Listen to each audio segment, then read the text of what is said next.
access after this particular session.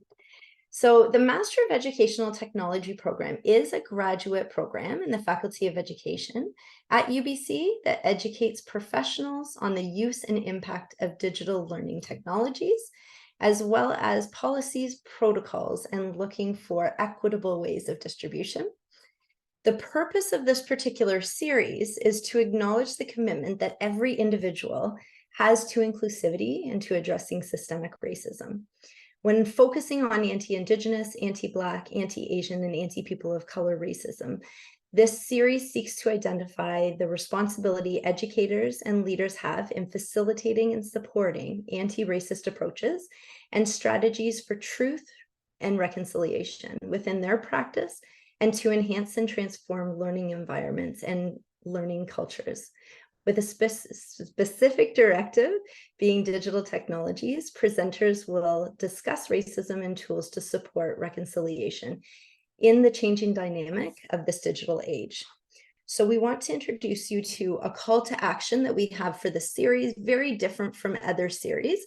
I'm just going to admit some people who are just in the wait room there. Thank you.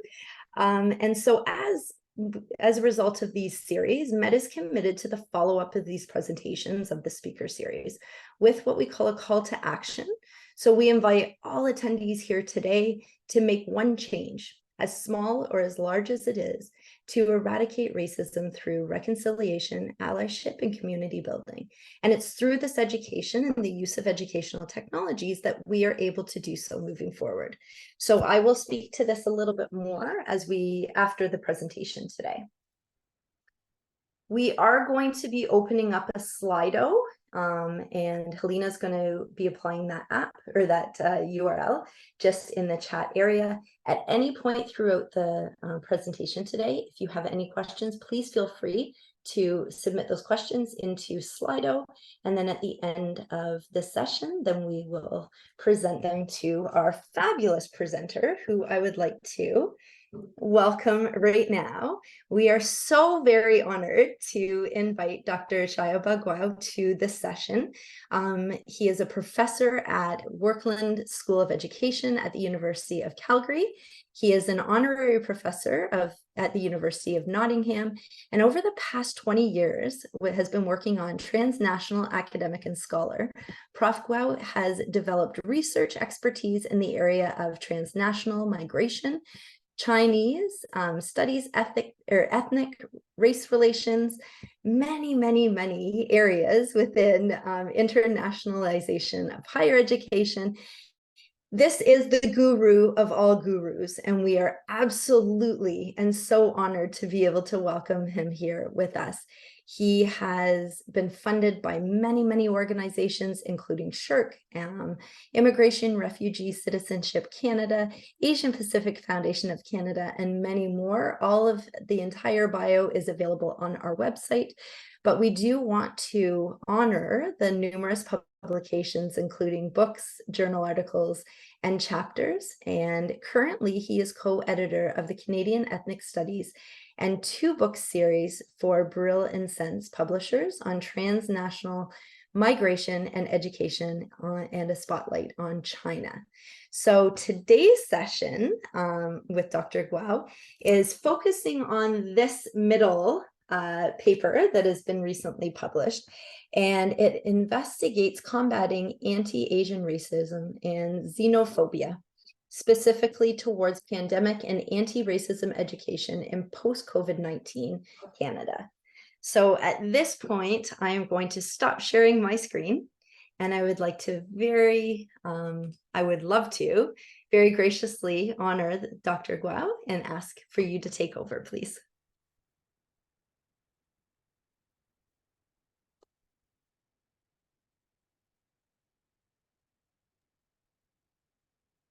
Okay, thank you so much, Dr. Ewart. So it looks like I don't have the screen sharing privilege right now. So could you make me a co-host or something? Yes. Sorry. Normally when they set this up, everybody has screen sharing. That's good. Okay.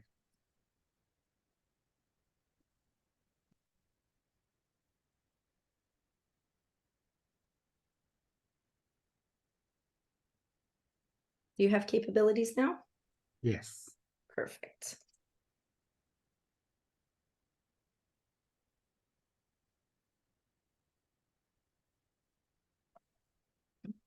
Okay, super. Can you see it okay? Yes, we can. Perfectly. Okay, all right. Well, wonderful. So I'm absolutely delighted to be here. So I want to thank Dr. Ewert for that very generous introduction. And also thank you so much for hosting me tonight. And as she mentioned briefly, so this is the title of my presentation. So I'll be looking at combating anti-Asian racism and xenophobia, particularly by focusing on a pandemic anti-racism education in post-COVID-19 Canada. So maybe this word post-COVID is still debatable because I think there's still active cases, etc., etc. But anyhow, so this is just a working title.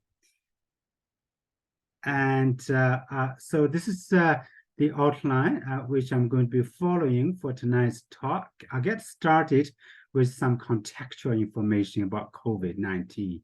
And then I'll be talking about a critical race theory, which provides the theoretical framework for this work, and then critical discourse analysis for the methodology. So more specifically, I'll be focusing on critical incidents, which shows us some of the anti-Asian racism and xenophobia during COVID-19. So hopefully I still have time for conclusion. So before I formally start, I would like to acknowledge University of Calgary is located on the traditional territory of Treaty 7, which includes the Blackfoot Confederacy, comprised of the Sikiska and Pikanai and the Kainai First Nations, that's Tina First Nations, and the Stoney Nakoda, including Chiniki, Bearspaw, and Good Stoney First Nations. So the city of Calgary is also home to the Métis Nation of Alberta Region 3. So as a new Canadian, and so I feel there's a lot I need to learn about the Indigenous language, culture, history, and traditions. I'm also grateful as a newcomer in terms of the welcome and also the welcome and the hospitality received from the Indigenous communities, which are now called home as well. So in terms of the COVID-19, and I think it's still fairly new to us, and I don't think I need to dwell on it, just to say a few things. I guess since the outbreak started in 2020, and by this time of the year, and so WHO has confirmed 771 million confirmed cases, and with over close to 7 million deaths. So if you look at Canada, with a fairly small population, so I think we still have a fairly large proportion of people being affected as well. And so I think with all that, really COVID-19 has reconfigured the life and the livelihood we live in. And particularly, there has been a surge in racism and xenophobia across the country towards Asian Canadians, particularly those of Asian Chinese descent. So people have been spat on, verbally abused, and physically attacked. So they are shamed and blamed for the spread of virus, despite the fact that so actually Asian Canadians have the lowest infection rates in Canada. And some people have been shouted at to go home, although they are born in Canada. So they could be third or fourth generations of Asian Canadians. So many of them could become the targets of hate crimes.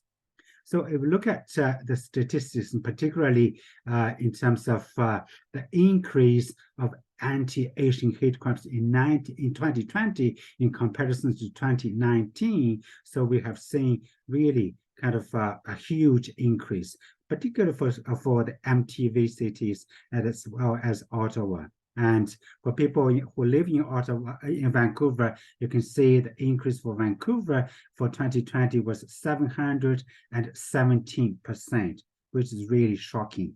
And I guess for Vancouver, and particularly as an Asian gate city, and that's really alarming. So the Chinese Canadian National Council, the Toronto chapter, and since the outbreak of the virus, so they launched an online system for people to self-report cases of anti-Asian racism and xenophobia. So by 2020, they received 1,150 cases of racist attacks from across Canada. So these are self-identified cases. And also by 2022, so they reported a 47% increase from 2021. We look at the type of cases. So we'll see actually, particularly will actually draw your attention to the right column. And if you look at the fifth row, you will see so workplace discrimination increased by 348%. If you go down by 2 rows, denied service, that's 187%. And then shockingly, so abuse of power by police and brutality, so that's 1,100%. And so on and so forth. So, and also in terms of the harm, which is done by 2 people, the most cited kind of harm was mental distress and emotional harm. So that was 71% and for 2021 and 74% for 2020, which is quite consistent. And also in the media, so we heard a lot of report and particularly attacks, you know, towards children and also elderly people. So this case happened in Vancouver, and to a 92 years old a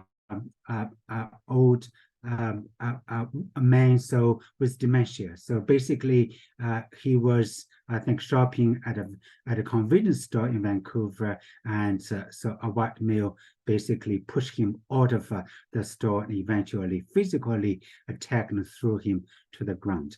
And another case happened in 2021. So to an international Chinese student at U of A who was basically assaulted and stabbed in the arm at an LRT station. So there are a lot of cases like that. And today we will be focusing some of the cases by using critical discourse analysis and which will critically analyze incidents that were reported in popular press during the pandemic pertaining to anti-Asian racism and xenophobia in Canada.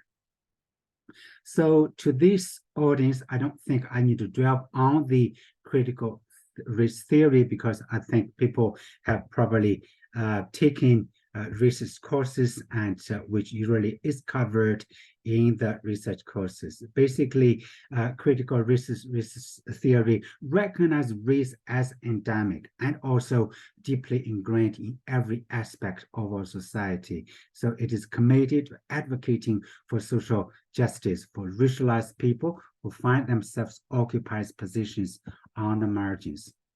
So in terms of the application of critical race theory in education, so actually there has been disproportionately influential in problematizing race and racism in education since the early 1990s. So basically, critical race theory in education prioritizes the centrality of race and racism in education. So critical discourse analysis is not new to this group either, and basically it is a methodology, and particularly for this analysis, I find is most appropriate. So CDA bridges linguistics with social analysis. So in this study, we basically draw on Fairclough's work on critical discourse analysis, who sees 3 dimensions to any discursive events, so which include text, discursive practice, and social practice. So an analytical framework employs 3 procedures for this study. So I follow the description, interpretation, and explanation. So furthermore, we draw on Van Dijk's work on critical discourse analysis, which focuses on discourse and racism. So as a social practice and ideology, racism manifests itself, discursively. And particularly racist opinions, beliefs are produced and reproduced by means of discourse. Through discourse, discriminatory exclusion practice are prepared, promulgated, and also legitimized as well. So for the specific research technique, so we use critical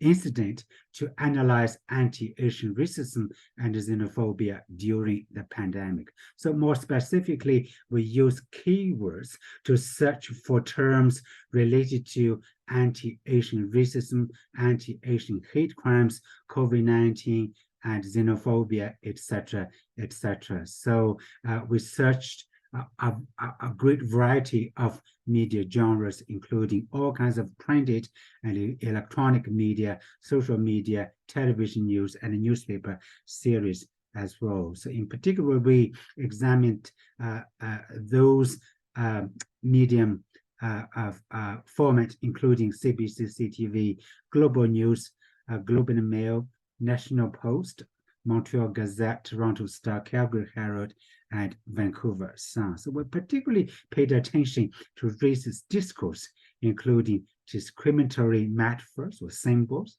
narratives, and argumentation as well. So altogether, so for 1 year period from March 2020 to March 2021. So we searched those I just mentioned, and with the terms, with the key terms on the Google search, and we received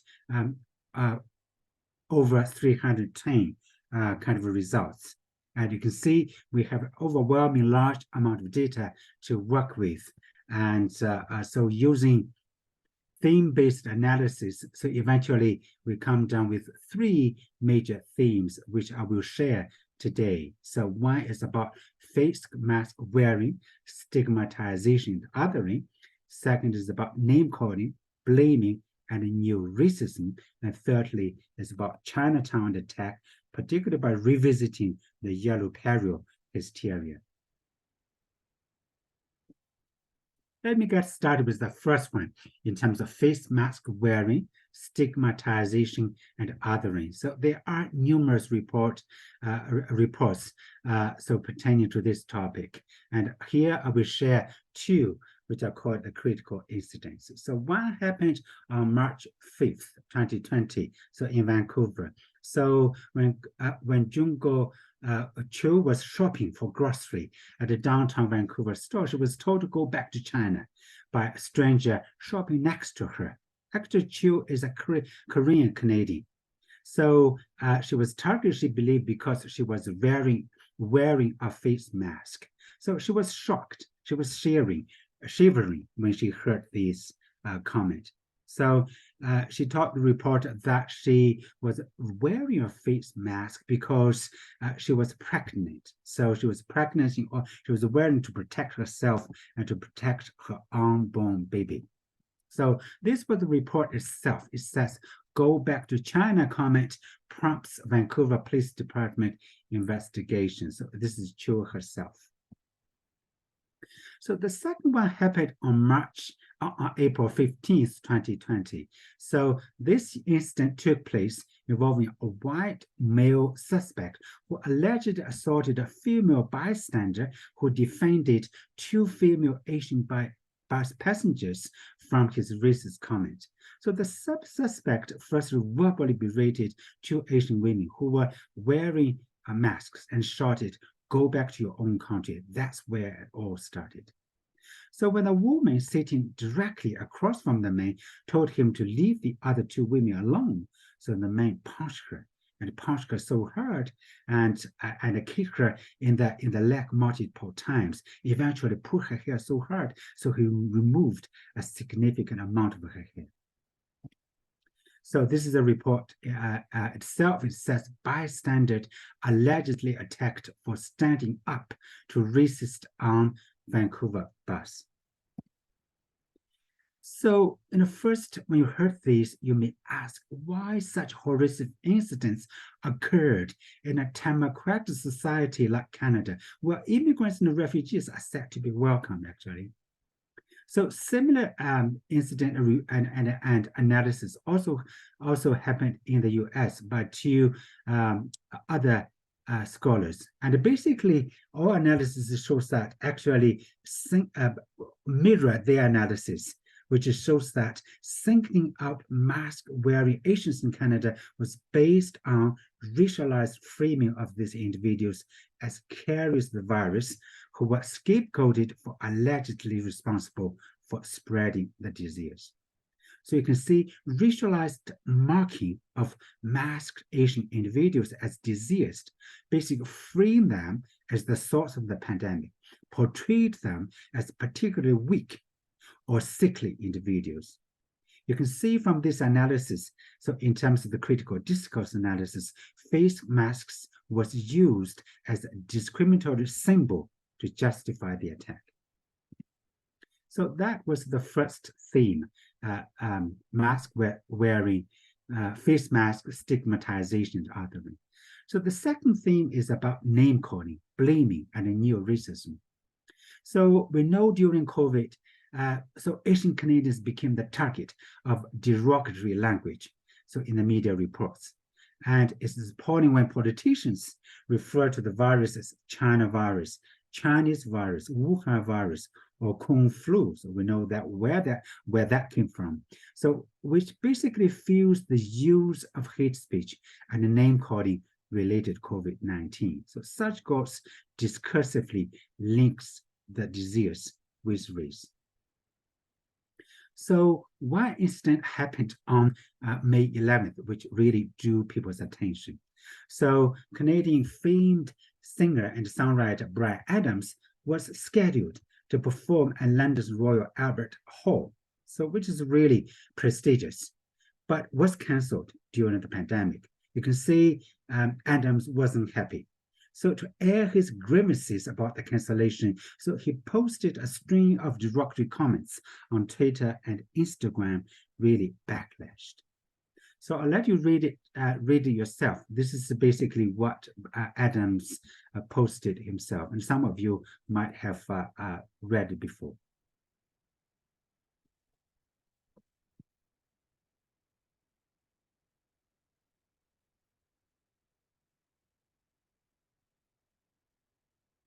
So you can see it wasn't nice, to say the least. So this is the report itself. It's that Bryan Adams' Instagram post draws rebukes from Chinese Canadian organizations, social media users, etc. So on the left side is Bryan Adams himself. On the right side is the post which you just read. So you can see after his post, and there was a backlash and a lot of pressure, and facing all the pressure, so Adams apologized, and he said, no excuse. I just wanted to have a rant about the horrible animal cruelty in those wet markets being the possible source of the virus and promote veganism. So although Bryan Adams apologized, but the controversy did not stop there. So because Bryan Adams is a vegan, and some people defended for him, and they argue that Adams is a long-time animal rights activist who is against animal exploitation and cruelty. But other people disagreed. So Scott Reid argued that actually animal cruelty and suffering actually also can be found in Canada, where we cram chickens into battery cages, pigs into gestation crates, and etc., etc. So what Adams got wrong, Scott Reid argues, was pointing his white Western finger elsewhere, othering the issue, and failing to see how it involves us all. So another person also concurred, saying that the frame of the problem becomes racist because the term bad eating, wet market animal setting evokes Wuhan and China and blames the culture rather than natural evolution of the viruses for the disease. So this kind of unscientific characterization has already led to overt racism against Chinese Canadians. And coming from someone this high profile only legitimizes further. So that's what I call critical incident 4 in relation to name coding. So the next one is also related to name coding, which happened on December 22nd, 2021 in my home province, shamefully. And you can see for this presentation, I expanded my initial analysis to include a little bit more data for this presentation, because the initial article, actually, the analysis stopped around March 2021, but this one happened on December 22nd, 2021. So basically, the then premier, Jason Kenney, so had a sit-down interview with the local newspaper and made the following remarks. He said, who knows what the next variant that gets thrown up is? I don't know. And what's the next bad soup thing out of Wuhan? I don't know. So this is surprising because it's happened despite the warning from WHO against attaching locations or ethnicity to the disease. So Wuhan's Kenney's Wuhan bad soup comment drew immediate wide criticism on social media. So this is one of the report on the newspapers that Kenney's Wuhan bad soup comment draws criticism, but premises of his claims scientific theory far from racist. So after that, politicians and also celebrities, so they all kind of weighed in terms of his comments. So Mary Ng, who is a Liberal MP, and she commented on Kenney's comment saying that he was irresponsible, and Andrew Fung also weighed in as well. And so the opposition leader, so Rachel Notley, calls Kenney to apologize. Eventually, he kind of apologized, but never apologized sincerely. So he just said, "I apologize to people who felt offended by my comment." The community went on straight to protest. And so particularly for people who know the frigid weather in Alberta, so this happened on January 1st, 2022 in in Edmonton and Alberta. I think it was -30, and the people went on the street in Edmonton as well as Calgary to protest against Jason Kenney's bad soup comment. So come to the analysis. So in these incidents, you can see discriminatory metaphors, bad soup, wet market, so was used for hate speech and name calling. So particularly framing this incident from critical race theory. So you can see using manipulation discursive strategies such as negative other presentation, such as bad eating, and positive self-presentation, such as animal rights activists. So Brian Adams and Jason Kenney put emphasis on the alleged problem with the other, thus contributing to the normalization of racist attitudes. So to further to go a little bit further with the analysis, so Jennifer Lee from the University of Arizona also tried to make sense of this by applying the notion of neo-racism, which is a concept rationalized on stereotypes about cultures or national origins rather than by race alone. So Lee argues that calling COVID-19 the Chinese virus or Wuhan virus is the latest development in neo-racism that is basically politically framed as an existential danger coming from outside domestic borders for which China blames. So as such, you can see the misperception that Western culture is more superior to Asian culture also explains the use of hate speech and name-calling and justifies the incompatibility of lifestyles and traditions that lead to the belief of culture inferiority. So to move on to the third theme, Chinatown under attack. So initially I called Chinatown under attack. So, and gradually I moved on to Chinatown under constant attack because it happened again and again. So by the time I did the paper, I did the study, I thought probably that's it. But that continued through the whole 2021, even until the 2022. So, and also by revisiting the yellow peril hysteria. So we know soon after the outbreak of the virus, Chinatown across Canada was the first to be hit, and we saw declining businesses, a lot of devastating effect on the local communities. So driven by ignorance, fear, and misinformation, Chinatown has been constantly under attack during COVID-19. So one incident which came to my attention happened on March 3rd, 2020. So two lion statues at Montreal's Chinatown were defaced with a sledgehammer at the Guanyin Temple, which was investigated by the police as hate crimes. So as a result, the lion's head was smashed at the gate, which got attacked again. So 3 weeks later, two other temples and the gate lines at the entrance to Montreal's Chinatown were also vandalized. Crosses were drawn on some of the lines. So the vandalism caused anger, fear, and tension in the Chinese community. So these are from the reports, and particularly you can see how badly the lion's statues were damaged. So this is ironic because the lion statue was supposed to be there to protect the community.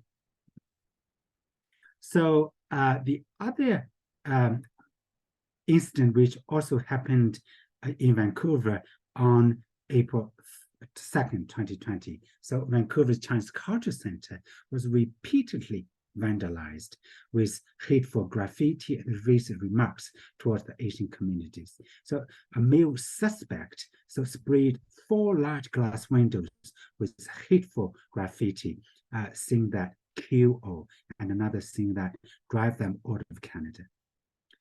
So the police, in commenting on the graffitis, so they describe them disturbing, and particularly they find also disheartening with the racist remarks. So this is one of the reports in the media, and also you can see the graffiti on the glass, and the report says warrant issued for suspect in 2028 anti-Asian graffiti attack at Vancouver's Chinese Cultural Center.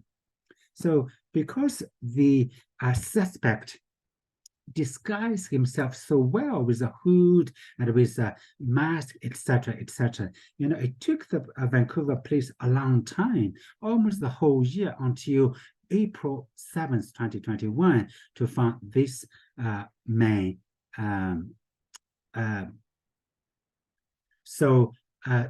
This report was found in Vancouver Sun, which says police seek man wanted for Vancouver hate crime, and eventually, so they found him and sentenced him to 240 days.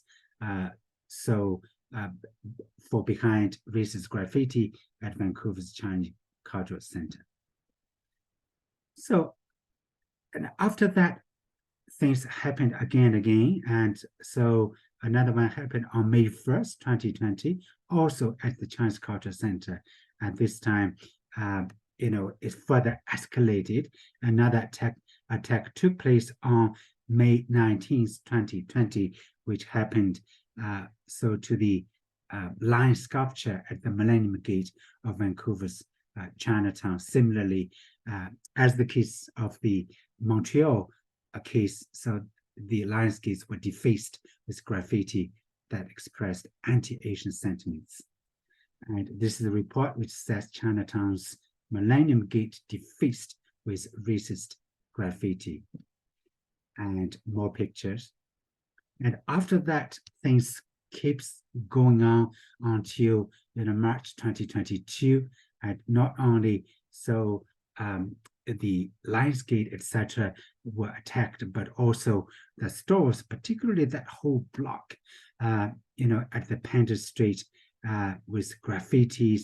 A lot of the glass were broken, and you can see all the wall, has a lot of graffiti and also a lot of broken windows and doors, etc., etc.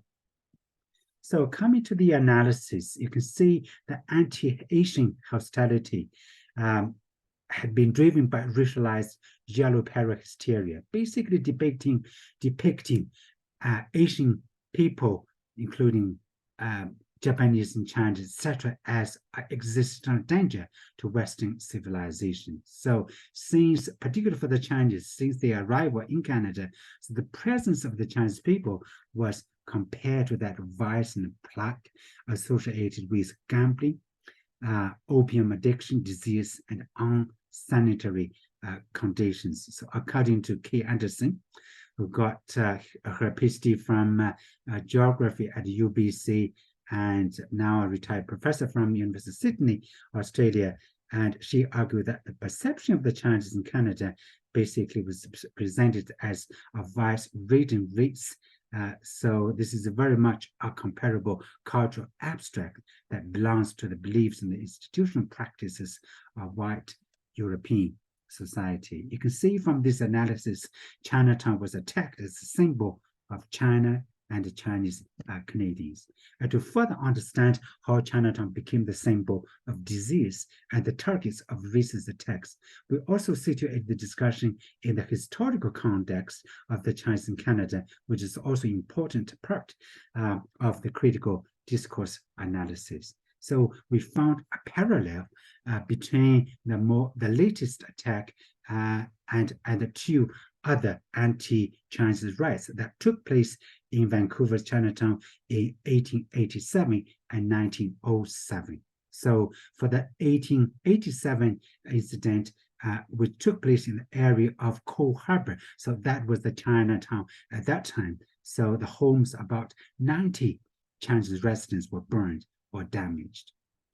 For the 1907 riot, so it lasted for 2 days. So the rioters threw beer bottles and rocks at windows and damaged many Chinese-owned businesses and homes. So the second day, the violence turned against the Japanese community.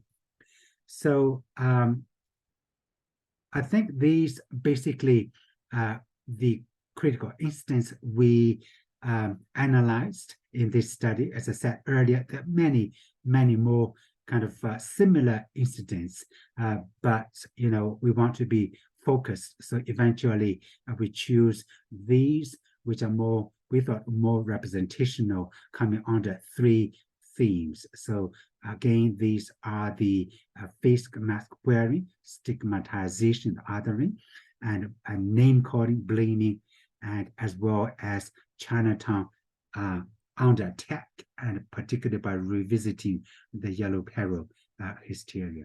So coming to a conclusion, you see these incidents illustrate how deeply rooted racial discrimination in Canada, despite the fact that Canada is a country of multicultural society and a country of immigration, and many countries actually in the world look up to Canada as a successful model of multiculturalism and also immigration. So these are really kind of disheartening, and particularly for these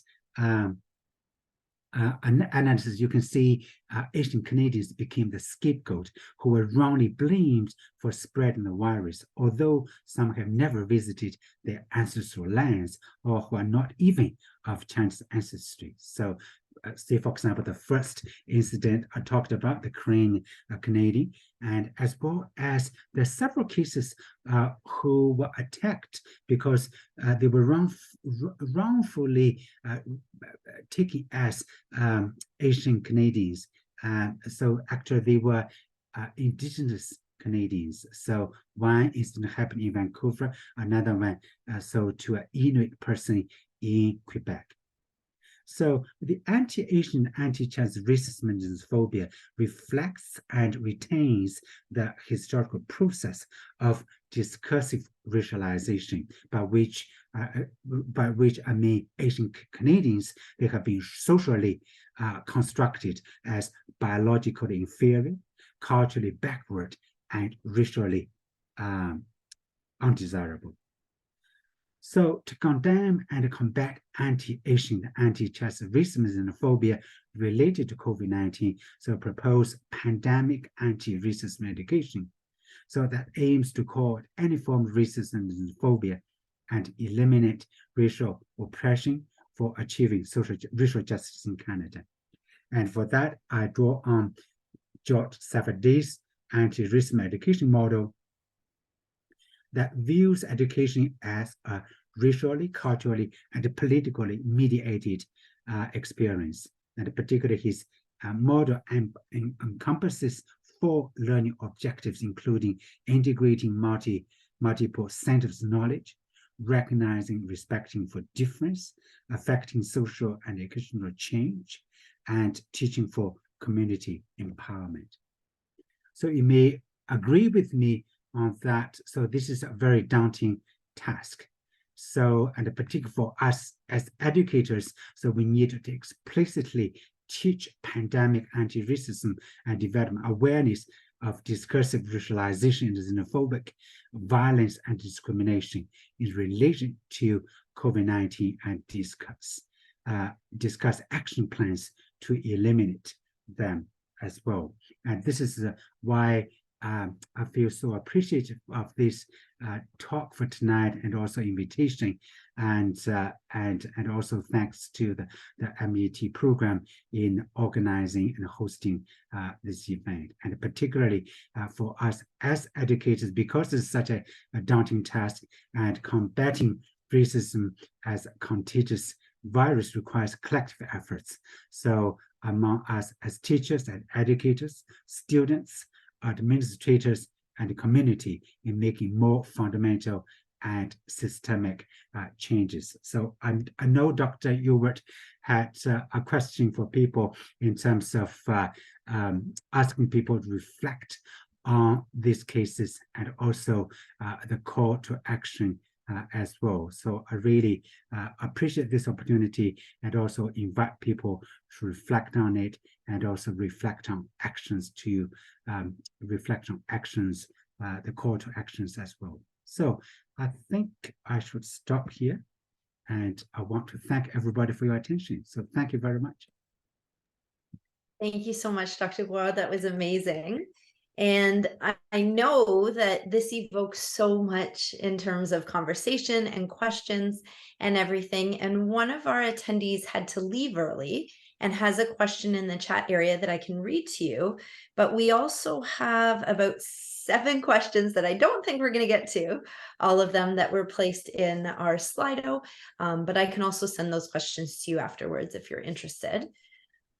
So this question in the chat area, it said, apologizes for having to leave early, but they were wondering if your research also unveils any anti-racism discourses, calls for solidarity from various groups and publics, or responses from the Asian communities that are reflected in these mainstream media.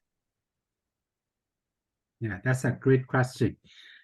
Well, yes, so there are some calls, and particularly, I think given the daunting task of this nature, and actually, I think there is a call, and particularly for building alliance and a coalition, and because I think we need allyship. I think in terms of alliance among educators ourselves, and also with community activists as well. And that is very much my next task, which will focus on the social movement learning, and which has been going on, I think, so for a long time, and particularly there has been a body of literature on that as well. So I have been actually doing some work looking at some of the call to action, and actually the action itself, in terms of the Stop Asian Hate, the idle no more, as well as the Black Lives Matters. So because I think this is well, I'm expanding a little bit. It's not only just concerns the Asian Canadians, but concerns a lot of the racialized minorities, as well as the indigenous group. I know, so your group, Carrie, is also interested in different forms of racism. So that's going to be on my very next task, is really to theorize some of the actions or some of the movements, I think, in light of the different forms of racism. So anti-Asian racism, anti-Black racism, as well as anti-Indigenous racism, to theorize the social movement learning from it, and also to looking at the actions and also the alliance building, etc. So I don't know whether they addressed the question, but I hope it's a good We're going to have to have you come back and present on that, because that seems fascinating and extremely timely. I know, Tamika, did you want for me to read your comment, or did you want to say it yourself? You know, this,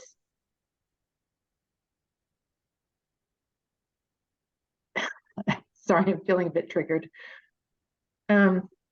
So thank you for presenting those facts, Dr. Gal, because I was coughed on during the pandemic at a grocery store, just like you were talking about.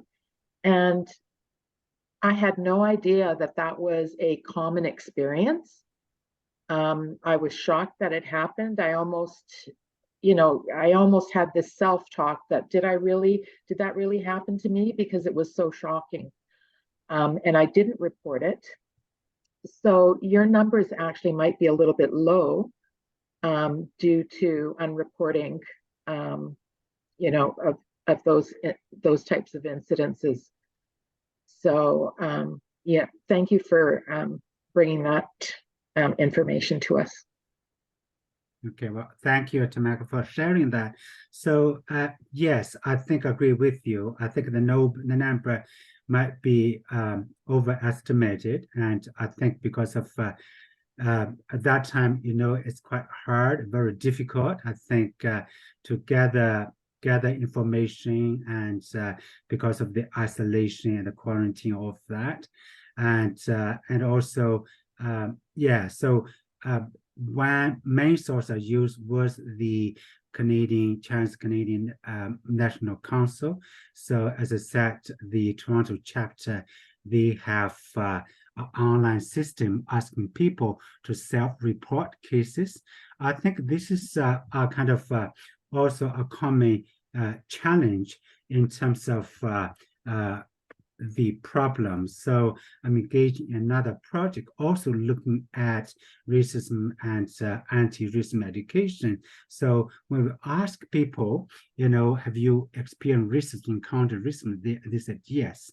And we ask them, how did you respond to it when you encountered racism? Did you report the problem? So many people said no, they didn't. So, and then we further asked them, why didn't you? So they listed a bunch of reasons. So one reason is so they don't think their report would be taken seriously, and etc. That's one reason. I think because people they don't have hope in our system in terms of treating cases of racism seriously, because I think we have this very romantic notion of Canada being a role model of multiculturalism, being a role model of immigration. So I think it's that Canadian exceptionalism and which deterred a lot of people from reporting it, deterred, I think, our society at large in terms of treating it as a serious issue. So I think I take your comment. I think also agree with your comment in terms of the numbers being reported might be low. I think there are a lot of cases, out there, and particularly since I have been engaging this conversation at conferences, at talks like this, I heard a lot more people who shared similar comments as you said. And so thank you for sharing that. Thank you. Thank you, Tomika. And also a thank you to Joanna Yang, who is a Met student who shared a report during the pandemic that's in the chat area there, so people can access more information. I will maybe, I'll post all of the questions that were asked in Slido, but for now, I'll just ask one more if you don't mind before we conclude. What strategies, I think it should say, what strategies can we employ to raise awareness about the historical context and cultural contributions of Asian communities to combat stereotypes and prejudices, I think.